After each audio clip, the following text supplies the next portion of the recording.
நண்பர்கள் அனைவருக்கும் வணக்கம். ரொம்ப நாள் கழித்து இந்த வீடியோ பேசுகிறேன். ஏன் அப்படின்றத உங்களுக்கு பின்னாடி சொல்கிறேன். இன்று ஒரு தகவல் என்ன அப்படின்றத பார்க்கலாம். மகாலிங்கபுரம் அப்படின்ற ஒரு மிகப்பெரிய ஒரு ஊர் இருக்குது. அந்த ஊர் பக்கத்தில் ஒரு மிகப்பெரிய காடு இருக்குது. அந்த காட்டில் பார்த்திங்கன்னா 3 வலிமையான விலங்குகள் வாழ்ந்துக்கிட்டு வருது. அவை என்ன அப்படின்னு பார்த்தீங்கன்னா சிங்கம், கரடி, புலி 3ம் தனித்தனியே வாழ்ந்துக்கிட்டு வராங்க. ஒரு நாள் அந்த 3 ஒரு இடத்துல சந்திக்கக்கூடிய சூழல் வருது. அப்படி சந்திக்கும் பொழுது சிங்கத்தினுடைய பெருமையை சிங்கம் சொல்லுது, நான் தான் காட்டினுடைய ராஜா, என்னை போல் யாருமே இங்கே வலிமை மிக்க நபர்கள் இல்லை அப்படின்னு சொல்லிட்டு தன்னுடைய பெருமையை பற்றி அந்த சிங்கம் பேசுது. அடுத்தது புலி பார்த்திங்கன்னா தன்னுடைய பெருமையை பற்றி பேசுது, நீ ராஜா தான், ஆனால் நான் வேட்டையில் உன்னை விட நான் தான் பலசாலி அப்படின்னு சொல்லிட்டு புலி சீருது தன்னுடைய பெருமையை சொல்லி. அடுத்தது பக்கத்தில் இருக்கக்கூடிய கரடி ரொம்ப அமைதியாக இருந்தது.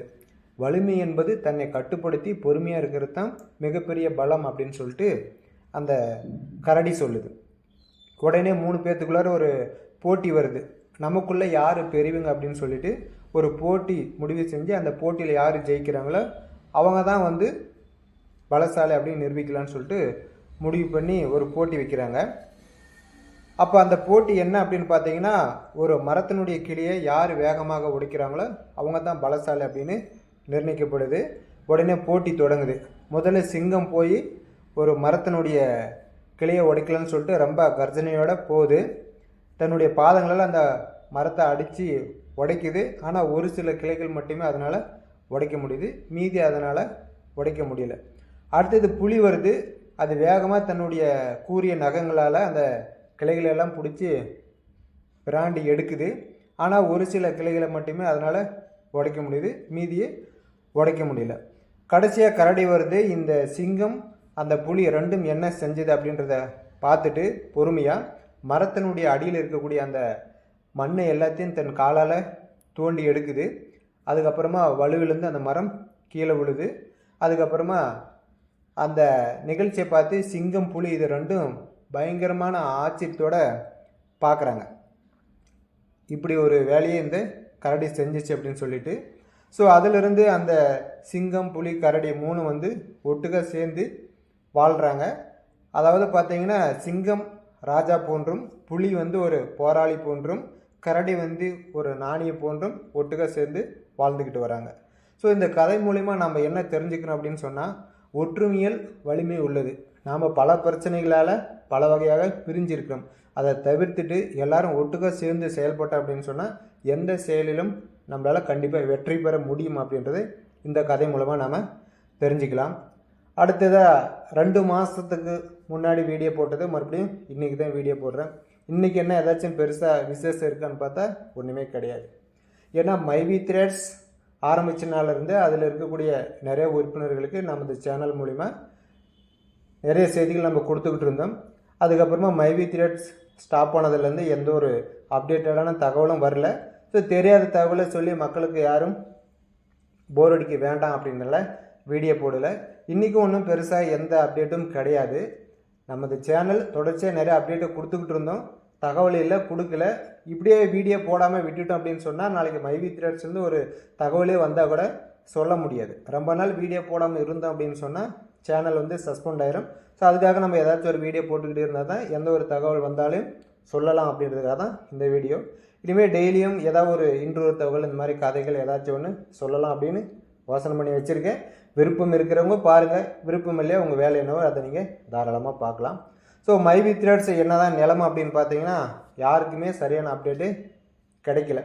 நிறைய நபர்கள் யூடியூப்பில் நிறைய விஷயங்கள் சொல்லிக்கிட்டு வராங்க, அதை நீங்கள் பார்த்துக்கிட்டு தான் இருப்பீங்க. ஸோ அந்த அப்டேட்டெல்லாம் யார் கொடுக்குறாங்க அப்படின்றது கண்டிப்பாக எனக்கு தெரியல. எம்டி சார் எந்த ஒரு அப்டேட்டடான தகவலையும் சொன்னால் மட்டும்தான் அது உறுதியாக நம்ம எடுத்துக்க முடியும். இல்லைனா யாரோ சொல்கிற தகவலையெல்லாம் நம்ம எடுத்துக்கிட்டு இருந்தோம்னா மேலும் மேலும் நம்ம கஷ்டத்தில் தான் போய் நின்றுக்கிட்டு இருப்போம். மைவி த்ரெட்ஸை பற்றி பேசாத நபர்களே இல்லை அப்படின்னு கூட சொல்லலாம் ஒரு காலகட்டங்களில். இப்போ மைவி த்ரெட்ஸை பற்றி பேசுகிறவங்க ரொம்ப குறைஞ்சிட்டாங்க. ஏன்னா அதனுடைய அப்டேட்டு நிறுவனத்துக்கிட்ட இருந்து வருவது ரொம்ப கடினமான விஷயமா இருக்குது. அதுக்கு காரணமாக சொல்லப்படக்கூடிய விஷயங்களெல்லாம் எப்போ முடியும் அப்படின்றது யாருக்குமே தெரியல. ஒரு சில நபர்கள் சொல்லக்கூடியது என்னன்னு பார்த்தீங்கன்னா, காவல்துறை அறிவிப்பு கொடுத்துருக்காங்க. அதாவது ஒரு 3 மாதம் 4 மாத காலத்தில் ஏதாச்சும் கம்ப்ளைண்ட் நிறையா வந்துச்சுன்னா அதை வச்சு சார்ஜ் ஷீட் போடலாம் அப்படின்னு சொல்லிட்டு. பட் அந்த எதிர்பார்த்த கம்ப்ளைண்ட் வரல. அதனால் அடுத்தது மைவி த்ரெட்ஸினுடைய அந்த கேஸு எந்த வகையில் போய் முடியும் அப்படின்றது தெரியல. ஒரு சில நபர்கள் பாசிட்டிவாக சொல்கிறாங்க, ஒரு சில நபர்கள் நெகட்டிவாக சொல்கிறாங்க. இது எல்லாமே நிறுவனத்தினுடைய எம்டி ஏதாவது ஒரு அறிவிப்பு அதிகாரப்பூர்வமாக சொன்னால் தான் தெரியும். ஒரு சில நபர்கள் ஜூலை மாதத்தில் ஏதாவது ஒன்று ஓப்பன் பண்ணலாம் அப்படின்ற மாதிரி சொல்கிறாங்க. உண்மையிலே எனக்கு அதில் நம்பிக்கை இல்லை. எம்டி கண்டிப்பாக சொன்னார்னா கண்டிப்பாக அதில் ஏதாவது ஒன்று நடக்கிறதுக்கு உண்டான வாய்ப்புகள் இருக்குது. அதே போல் மைவி த்ரெட்ஸில் பணம் சம்பாரித்து நல்லா இருப்பாங்க அப்படின்னு நினைக்கவும் முடியாது. ஏன்னா அந்த பணம் சம்பாரிச்சதின் அடிப்படையில் நிறைய நபர்களை சேர்த்து விட்டுருப்பாங்க. ஸோ அவங்களுக்குலாம் இப்போ பணம் வராமல் போனதுனால குடும்பத்துக்குள்ளாரே சொந்த பந்தங்களுக்குள்ளாரே நிறைய பிரச்சனைகள், நிறைய சண்டை சச்சரவுகள் அதெல்லாம் ஒரு பக்கம் போய்கிட்டு இருக்குது. மைவி த்ரெட்ஸ் பணம் வருமா வராதா அப்படின்ற ஒரு கொஸ்டின் ஒரு பக்கம் போயிட்டுருக்குது. கண்டிப்பாக மைவி த்ரெட்ஸ் மீண்டும் எல்லாத்துக்கும் ஒரு பணம் கொடுக்குற சூழலை ஏற்படுத்தினா ரொம்ப சந்தோஷம். அப்படி வரலை அப்படின்னாலையும் அதில் பணத்தை போட்ட பணத்தை எடுக்காத நபர்களுக்கு கட்டாயம் நிறுவனம் ஒரு பதில் சொல்லி ஆகணும். நிறுவனத்தை இனிமேல் நடத்தணும் ஏதாவது ஒரு விதிமுறைகளின்படி அப்படின்னா நிறுவனமே அந்த நபர்களுக்கு பணத்தை கொடுத்துருவாங்க. சப்போஸ் நடத்தவே கூடாது அப்படின்னு ஒரு அறிவிப்பு வந்தாலையும் ஆல்ரெடி கேஸ் போயிட்டு இருக்கிறதுனால கோர்ட்டு மூலிமா அந்த நபர்களுக்கு பணம் கொடுக்கறதுக்கு உண்டான வாய்ப்புகள் கண்டிப்பாக நிறையவே இருக்கும். என்னென்னா நிறைய நபர்கள் வாங்கி போட்டவங்க கடன் உடன் அப்படின்னு சொல்லிட்டு பல பிரச்சனைகள் இருக்காங்க. அது உரிய நேரத்தில் வந்துச்சுன்னா கண்டிப்பாக எல்லாத்துக்கும் பயனுள்ள வகையில் இருக்கும். நிறுவனத்துக்கிட்ட இருந்து மக்கள் எதிர்பார்க்குறாங்க, நிறுவனத்தை நம்பி ஏதாச்சும் ஒரு அப்டேட் கொடுக்கலாம் அப்படின்ற ஒரு செய்தியும் வரல. அவங்களுக்கு கொடுக்க முடியாத சூழலோ அல்லது கொடுக்கக்கூடாது அப்படின்றது ஒரு கட்டாயம் அப்படின்றது யாருக்குமே தெரியவே தெரியாது. யூடியூப்பில் பல நபர்கள் செய்திகள் சொல்லிக்கிட்டு இருக்காங்க. அவங்க சொல்கிற செய்திகள் எல்லாம் உண்மை அப்படின்னு நாம் எடுத்துக்கிட்டோம் அப்படின்னா அதே மாதிரி நடந்துச்சுன்னா ரொம்ப சந்தோஷம். நடக்காத பட்சத்தில் வருத்தம் தான் நம்மளுக்கு மிச்சமாகும். அதனால் நடப்பதெல்லாம் நல்லவைக்கே அப்படின்றத நம்ம மனசில் வச்சுக்கலாம். நேற்று போல் நம்மளுடைய வாழ்க்கை இன்றைக்கி இருப்பது கிடையாது. இன்று போல் நாளை நம்மளுடைய வாழ்வு இருப்பது கிடையாது. வாழ்க்கையில் எதுவுமே நிரந்தரம் கிடையாது. அதனால் வரக்கூடிய இன்பங்களையும் வரக்கூடிய துன்பங்களையும் சரி சமமாக எடுத்துக்கிட்டோம் அப்படின்னு சொன்னால் நம்மளுடைய வாழ்க்கை கண்டிப்பாக சந்தோஷமாக இருக்கும்.